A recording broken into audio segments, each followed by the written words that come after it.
Ain fell over the federal courthouse of Marion County, streaking the tall windows in silver ribbons that caught the flash of 100 camera bulbs outside. Inside, the room smelled of old wood, wet coats, and nervous tension. Reporters packed the back rows, their notebooks open, their eyes hungry. Somewhere a radiator clicked and hissed, the only sound besides the shuffle of feet on polished floors that had seen 40 years of verdicts. At the defense table sat Chief Raymond Calloway, 58 years old, broad-shouldered, silver-haired, and dressed in a suit that cost more than most people in his town made in a month. He leaned back in his chair with the easy confidence of a man who had never once been told no and meant it. His lawyer, a slick young associate from the state capitol, whispered in his ear. "This will be over by lunch," the lawyer said. "Weak complaint. No real witnesses. We'll have it dismissed before the judge even breaks a sweat." Calloway smiled the smile of a man who had spent 30 years believing his badge made him untouchable. He had faced complaints before filed by drunk drivers, angry teenagers, outsiders who didn't understand how his town worked. They always disappeared, quietly, efficiently, the way everything in Marion County disappeared when Raymond Calloway wanted it to. He straightened his tie and glanced toward the doors, expecting to see some overwhelmed civilian with a court-appointed lawyer and a folder of complaints nobody would read. Instead, the doors opened and the room went still. A woman walked in wearing a tailored charcoal suit, her heels striking the floor in a rhythm that sounded, to Calloway, disturbingly like a countdown. She carried a federal briefcase in one hand and a leather folio in the other. Behind her walked a man in a dark suit carrying a rolling case of banker's boxes, and behind him, a stone-faced federal marshal. Calloway's smile faltered for exactly 1 second before he caught himself. He recognized her. It was the woman from the diner parking lot 3 weeks earlier. The one he'd humiliated in front of half the town, the one he'd called nobody. He leaned toward his lawyer, his voice a low hiss. "That's her, that's the woman from the traffic stop." His lawyer's confident smile began to crack at the edges. "Who exactly is she?" Before Calloway could answer, the bailiff's voice rang out. "All rise, the Honorable Judge Eleanor Whittaker presiding." The courtroom rose as one. Judge Whittaker entered, her black robe crisp, her expression unreadable, the kind of face that had sentenced men twice Calloway's size without blinking. She took her seat and surveyed the room with the patience of someone who had already read every page of the file in front of her twice. "Be seated," she said.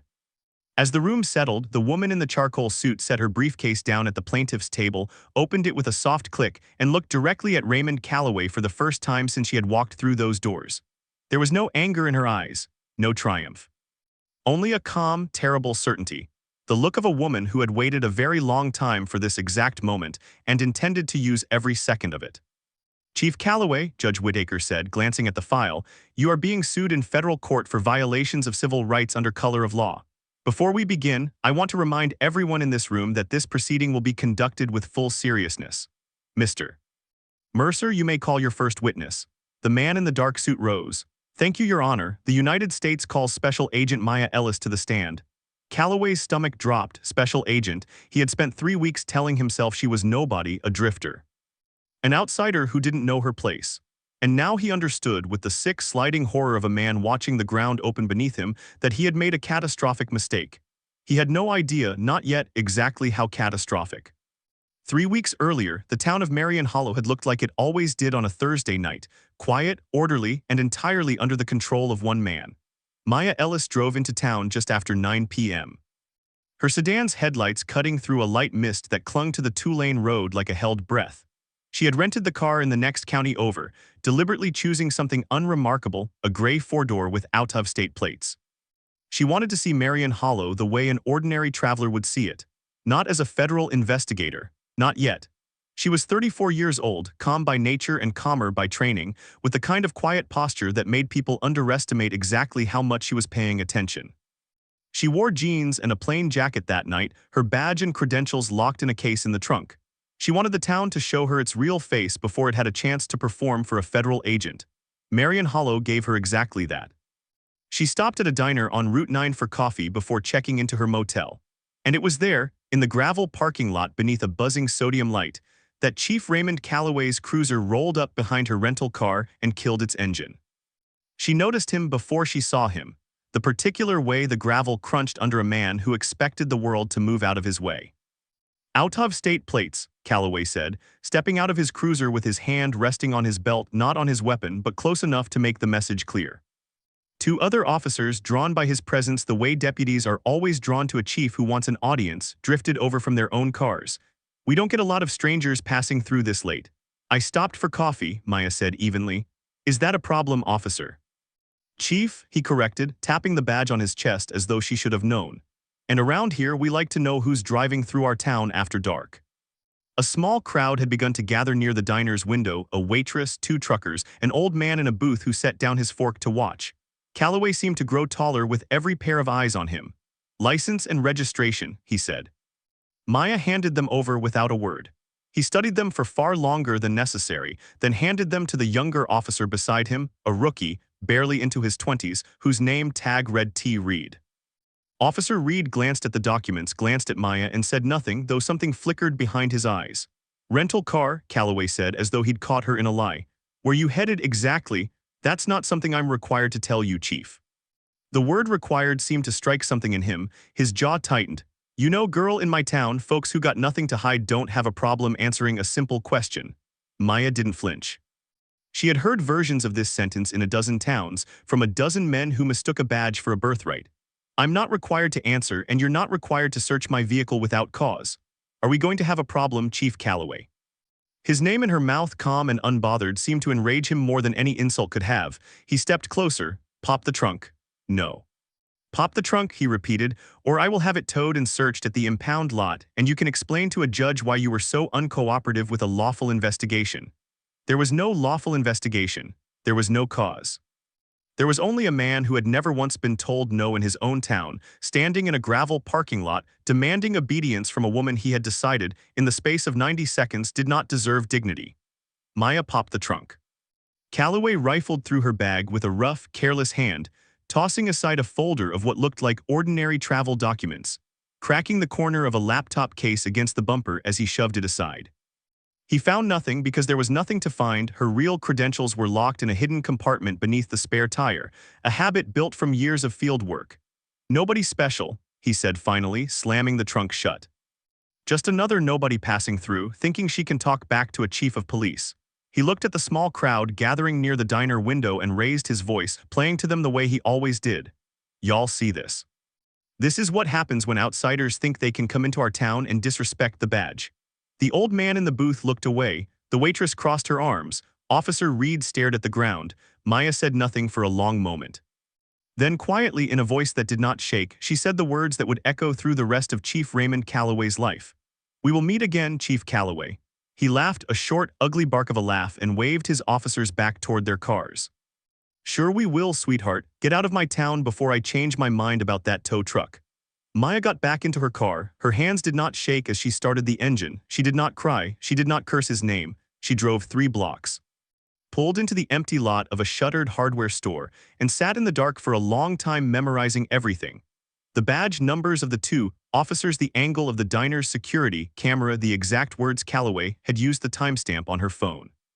She had done this before in other towns, against other men who believed a badge made them kings. But this time was different, and she knew it the moment she opened the glove box and looked at the worn manila envelope she had carried with her for 6 months, ever since her mother's funeral. The Marion Hollow Rest-In was the kind of motel that existed in every small American town. A strip of doors facing a gravel lot, a flickering vacancy sign, a television bolted to the wall.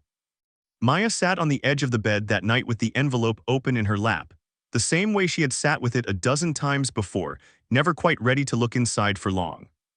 Her mother, Lillian Ellis, had died 8 months earlier, quietly, the way she had lived, with dignity, without complaint, and without ever once telling Maya the whole truth until the final weeks when the truth could no longer wait.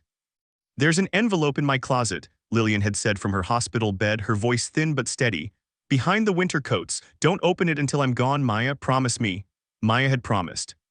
And she had kept that promise for 3 months after the funeral, before her hands finally stopped shaking long enough to open it. Inside was a photograph, its edges soft with age. A young Lillian, maybe 22, standing beside a young white man in a police academy uniform, both of them laughing at something outside the frame. On the back, in her mother's careful handwriting, Raymond and me before everything. There were letters, dozens of them, written in a hand Maya didn't recognize, Raymond Calloway's hand. She now understood, from a time before he became the man who slammed her trunk shut in a gravel parking lot. There was a hospital bracelet, faded pink plastic, with a name half worn away. And there was a birth certificate, official and yellowed, with a father's name that had been crossed out in heavy black ink, though not quite thoroughly enough to hide the letters beneath. Raymondcallowy. Maya had read the letters that night 8 months ago until dawn. They told a story her mother had never spoken aloud, a young nurse and a young police cadet, a secret relationship in a town that would not have tolerated it, a pregnancy that terrified a powerful family more than it delighted them. Raymond's father, then the mayor of Marion Hollow, had made sure Lillian left town within a month. Raymond himself, the letters suggested, had been told a different story entirely, that Lillian had chosen to disappear, that the baby had not survived. A clean, convenient lie that let a promising young man become a decorated police chief, unburdened by a past that might have complicated the image his family had built for him. Lillian never taught Maya to hate him. That had never been her mother's way. Whoever he became, Lillian had told her once years before the diagnosis, that's a door I can't open for you. But I raised you to know your worth without him, and that's worth more than any name on a piece of paper. Maya had believed she might never need to open that door herself. Then the DOJ's Civil Rights Division had assigned her to a pattern and practice investigation into the Marion Hollow Police Department 6 months ago, before she had any reason to connect the town's name to the photograph in her closet. It was only when she pulled the department's personnel file, only when she saw the name Chief Raymond Calloway printed at the top of an organizational chart, that the pieces her mother left behind clicked into a shape too precise to be coincidence. She had told herself driving into town 3 weeks ago that she would keep the investigation and the envelope separate, professional distance. That was the discipline that had built her career. Then he had called her nobody in a gravel parking lot, and something in her, quiet, controlled, but unmistakably real, had shifted. She was not seeking revenge. She told herself that clearly, deliberately, the way she told herself everything that mattered. She wanted truth. She wanted accountability. And if the truth happened to include the fact that the man abusing his badge in Marion Hollow was the father who had never known she existed, then she would carry that truth into the courtroom the same way she carried every other piece of evidence, with precision. And without apology, she closed the envelope, placed it back in her briefcase beside her badge, and opened her laptop to begin drafting the request that would authorize the next phase of the investigation. What Chief Raymond Calloway did not know. As he bragged to his deputies over coffee the next morning about putting some outsider woman in her place, was that the Department of Justice had already spent 11 months building a case against his department before Marion Ellis ever set foot in Marion Hollow. The file was thick. Complaints stretched back years, filed by drivers on Route 9, by families passing through on their way to somewhere else, by residents too afraid to file anything more than an anonymous tip. A pattern emerged from the wreckage of those complaints. Disproportionate traffic stops of black drivers and out-of-state travelers, vehicle searches conducted without warrants or consent, cash and property seized under civil asset forfeiture laws and never returned, incident reports altered or simply never filed at all. Maya's supervisor, a senior prosecutor named David Mercer, had spent 2 decades taking apart police departments that believed themselves untouchable. He was calm in a way that unsettled people who mistook calm for weakness, precise, patient, and utterly unmoved by intimidation. "You didn't tell me you had history with this town," Mercer said 3 days after the parking lot incident, when Maya finally told him about the diner, about Calloway, about the envelope she had carried since her mother's death. He did not raise his voice. He simply set down his pen and looked at her the way a man looks at a colleague he respects too much to let walk into a courtroom unprepared. "I didn't know how to say it," Maya admitted. "I still don't entirely. Does it compromise the case?" Maya thought about that question longer than she thought about most things. "No," she said finally. "If anything, it makes me the most careful investigator this case has ever had. I'm not going to let anyone say I built this on anything but evidence." Mercer studied her for a long moment, then nodded. "Then let's build it on evidence, every stop, every dashcam, every dollar." The next weeks were a blur of subpoenas and quiet, relentless work. Maya pulled dashcam footage from a dozen incidents, cross-referenced them against the department's own incident logs, and found gaps everywhere a gap should not have existed: stops with no corresponding report, seizures with no corresponding paperwork, radio calls that had been redacted or simply erased. She interviewed drivers who had been pulled over on Route 9 for nothing more than the color of their skin or the shape of their license plate, families who had lost hundreds, sometimes thousands of dollars to a department that called it administrative forfeiture and never once returned a cent. And then there was the diner parking lot footage. The diner's owner, a woman named Ruth who had watched Calloway humiliate travelers in her lot for a decade and said nothing out of fear for her business, handed over the security footage the moment Maya explained who she was and what she was building.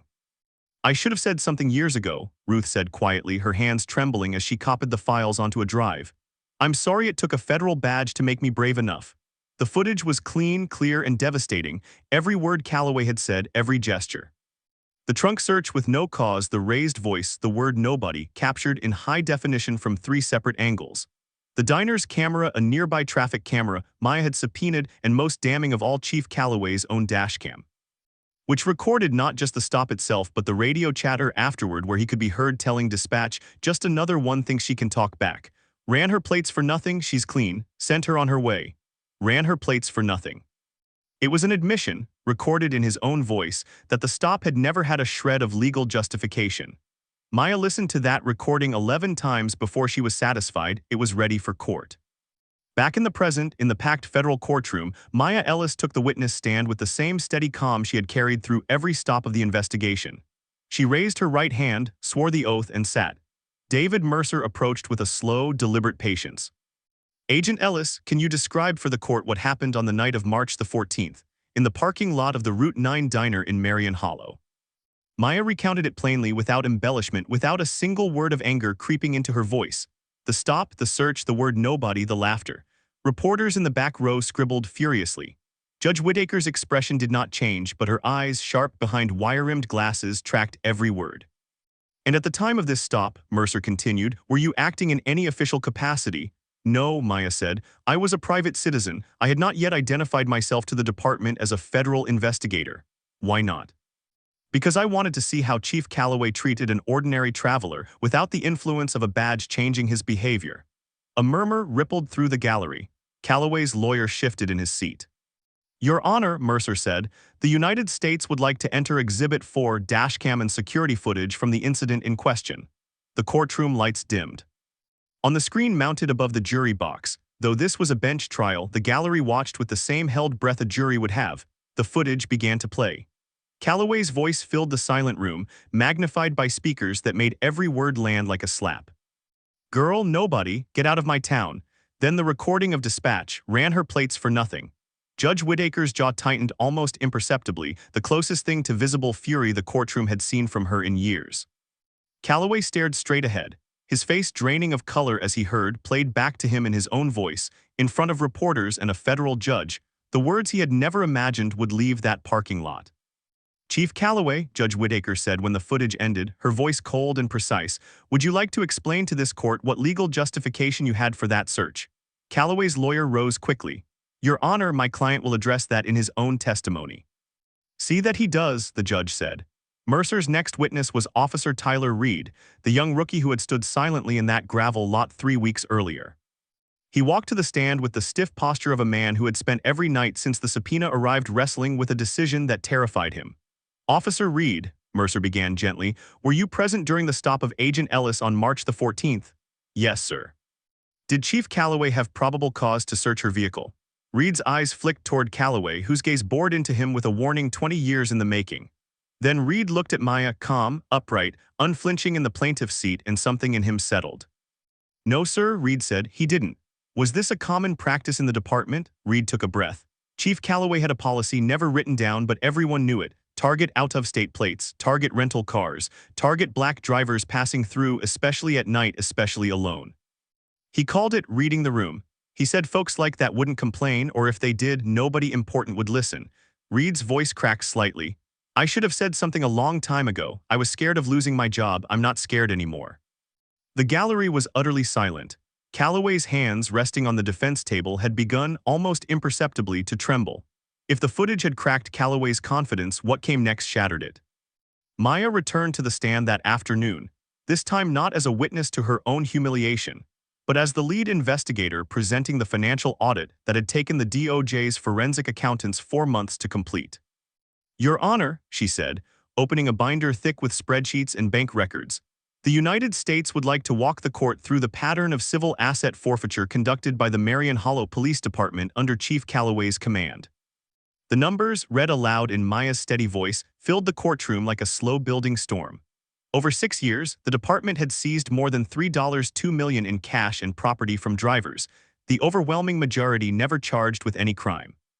Less than 11% of that money had ever been returned, even after cases were dropped or charges never filed. The rest had flowed into a departmental fund with almost no oversight, a fund that had in turn financed a leased luxury SUV registered to Calloway's brother-in-law. Catering for the mayor's annual fundraiser and 4 separate consulting payments to a company that records showed did not appear to exist beyond a post office box 2 counties away. Chief Calloway, Maya said, turning toward the defense table for the first time since taking the stand, authorized these expenditures personally. His signature appears on 18 separate disbursement forms. Mercer entered each document into evidence, one after another, the pile growing on the exhibit table like a wall being built brick by brick around the man who had once believed himself untouchable. Calloway's lawyer objected twice. Both times, Judge Whittaker overruled him with a single word, "Noted," delivered in a tone that made clear the objection had changed nothing. By the time Maya returned to her seat, Calloway's loyal officers, 3 of whom had accompanied him to the courthouse that morning in a show of solidarity, had quietly slipped out during the afternoon recess. His lawyer, once so confident of an early dismissal, now spent the recess on his phone in the hallway, his voice low and urgent. Reporters in the back row were already typing headlines about a mayor's office that might soon face its own subpoenas. Raymond Calloway sat alone at the defense table, staring at the wall of evidence stacked in front of him, and for the first time in 3 decades, he understood what it felt like to be the one with nowhere left to hide. The courtroom reconvened after a short recess, the air thick with the particular hush that settles over a room when everyone senses something larger is coming. "Your Honor," Mercer said, "before we conclude the government's case, Agent Ellis has requested the court's permission to enter one final exhibit. It is of a personal nature, unrelated to the department's financial misconduct, but the United States believes it is directly relevant to matters of credibility and context in this case." Judge Whittaker studied Maya for a long moment. "Agent Ellis, you may approach." Maya rose. She did not carry the confident stride of a prosecutor pressing an advantage. She walked more slowly this time, the leather folio in her hands held the way a person holds something fragile. "Your Honor," she said, "I'd like to enter into the record a sealed personal exhibit, documents belonging to my late mother, Lillian Ellis, along with a certified DNA comparison conducted through an independent federal laboratory." A ripple of confusion moved through the gallery. Calloway's lawyer half rose. "Your Honor, I fail to see the relevance." "You will," Judge Whittaker said quietly, and something in her tone silenced the objection before it fully formed. Maya opened the folio. She placed the photograph on the exhibit stand first, young Raymond Calloway and young Lillian Ellis laughing outside the frame of some forgotten afternoon, then the letters, then the hospital bracelet faded and small, then the birth certificate, the crossed-out name still legible beneath the ink. "My mother," Maya said, her voice steady but no longer entirely without weight, "was a nurse in this town more than 30 years ago. She had a relationship with a young police cadet named Raymond Calloway. When she became pregnant, his family made it clear there was no place in their future for her or for the child. She left town. He was told the baby did not survive." The courtroom had gone utterly silent. Somewhere in the back, a reporter's pen stopped moving entirely. "The DNA report the court now holds," Maya continued, "confirms what my mother's letters always suggested, and what I came to this town 6 months ago already suspecting, though I did everything in my power to keep that suspicion separate from this investigation until the evidence stood on its own." She looked, for the first time in the trial, directly at Raymond Calloway. "Chief Calloway is my biological father." The words landed on the courtroom like a struck bell, the sound seeming to hang in the rafters long after Maya had stopped speaking. Calloway's face had gone the color of old paper. That's not," he half rose from his chair, his lawyer's hand catching his arm. "That's impossible. Lillian left. She chose to leave, I was told." "You were told what your family needed you to believe," Maya said, "so that a promising young officer wouldn't be burdened by an inconvenient truth." Calloway's eyes fell on the photograph resting on the exhibit stand, and something in his face, the arrogance, the certainty, the armor he had worn since he was old enough to wear a badge, began visibly to come apart. He remembered that afternoon. He remembered Lillian's laugh. He remembered, buried under 30 years of silence, a version of himself who had once loved a woman his family decided he could not be allowed to keep. "I didn't know," he said, his voice barely above a whisper now, all the courtroom bravado gone out of it like air from a punctured tire. "I swear to God I didn't know." Maya did not move closer, she did not soften. She stood exactly where she stood, dignified, unbroken, and let her next words fall into the silence with the weight of 8 months of grief and 34 years of a truth she had only just learned to carry. My mother raised me to believe that dignity matters, even when powerful men try to take it from you, she said. She never taught me to hate you, she never even taught me to look for you. But 3 weeks ago in a gravel parking lot, you taught me exactly who you are all on your own. She let that settle before she continued. The most painful part of all this, Chief Calloway, isn't that you didn't know I was your daughter. It's that you believed you needed to know who I was before you treat me like a human being. Calloway had no answer. There was none to give. Judge Whittaker let the silence hold for a long moment before she spoke, her voice quieter now but no less commanding.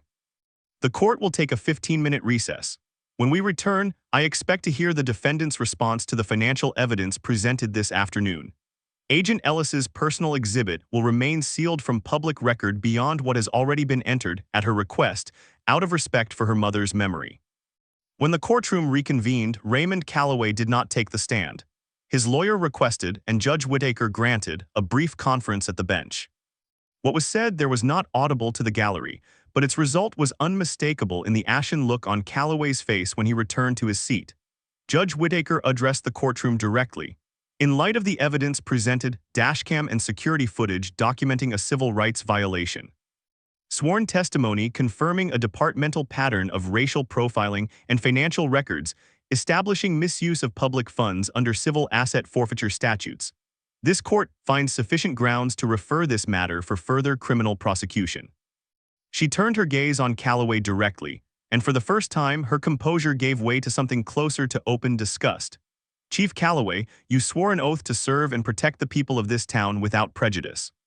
You used that oath as a shield to abuse strangers, to steal from families who had no power to stop you, and to build a personal fortune on the backs of people you decided, based on nothing but their skin and their license plates, did not deserve the law's protection. This court hereby suspends your law enforcement certification, effective immediately pending the outcome of criminal proceedings. A federal marshal stepped forward. Calloway did not resist. He stood slowly, his once broad shoulders now looking smaller inside his expensive suit, and held out his wrists as the marshal read the sealed indictments aloud: conspiracy against civil rights, obstruction of justice, extortion under color of law, money laundering, witness intimidation. Each charge landed in the silent courtroom like another stone added to a wall he had built, brick by brick, over 30 years, and that had finally, in a single afternoon, come down around him. The cuffs closed with a sound that seemed in that room unbearably loud. As the marshal led him toward the courtroom doors, Calloway turned his head one last time and found Maya's eyes across the room. His voice, when it came, was barely a whisper, meant for her alone, though the silence of the courtroom carried it to every corner. I didn't know you were my daughter. Maya held his gaze, calm, dignified, unmoved by the plea buried inside his words. You shouldn't have needed to know, she said. Then quietly, without a trace of triumph, only the weight of everything that had brought her to this room, she added the words that would follow Raymond Calloway for the rest of his life. You called me nobody. But the truth is, Chief Calloway, you never knew who you were looking at. The doors closed behind him. The rain outside had not stopped. Outside the courthouse, the storm had softened into a steady gray drizzle. Reporters surged forward the moment Maya stepped through the doors, their voices overlapping, their cameras flashing white against the wet stone steps. Agent Ellis, is it true the former chief is your biological father? How does it feel to bring down a man who humiliated you? Do you have a statement for the people of Marion Hollow? Maya stopped at the top of the steps, her leather folio held against her chest, rain beginning to bead on the shoulders of her coat. She did not smile. She did not celebrate. There was no triumph in her expression, only the quiet steadiness of a woman who understood that today was not an ending, but a beginning. This case was never about one man, she said, her voice carrying clearly over the murmur of the crowd. It was about a system that let one man believe he could treat people as less than humans simply because he wore a badge and they did not. Today, a court held him accountable. Tomorrow, the real work starts, rebuilding a department that failed this town for decades, restoring what was taken from families who never should have lost it, and making sure no one else has to stand in a parking lot at night and be told they are nobody. A reporter pressed closer. And what about the personal side of this? Your father, my mother raised me, Maya said simply, cutting through the question with a calm that closed the subject more firmly than anger ever could. She taught me who I am. That was never his to give me, and it was never his to take away. She turned from the cameras and walked down the wet steps alone, past the news vans, past the crowd, toward a gray sedan waiting at the curb, somewhere behind her.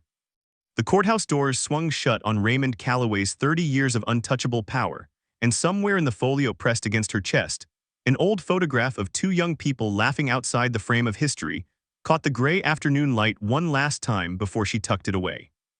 Justice Maya Ellis had learned long before she ever set foot in Marion Hollow was rarely loud. It did not announce itself with fireworks or applause. More often, it looked exactly like this: a quiet woman walking away from a courthouse in the rain, carrying the truth her mother had protected for 34 years, and the dignity no man, however powerful, had ever managed to take from her. Power fades, titles are stripped.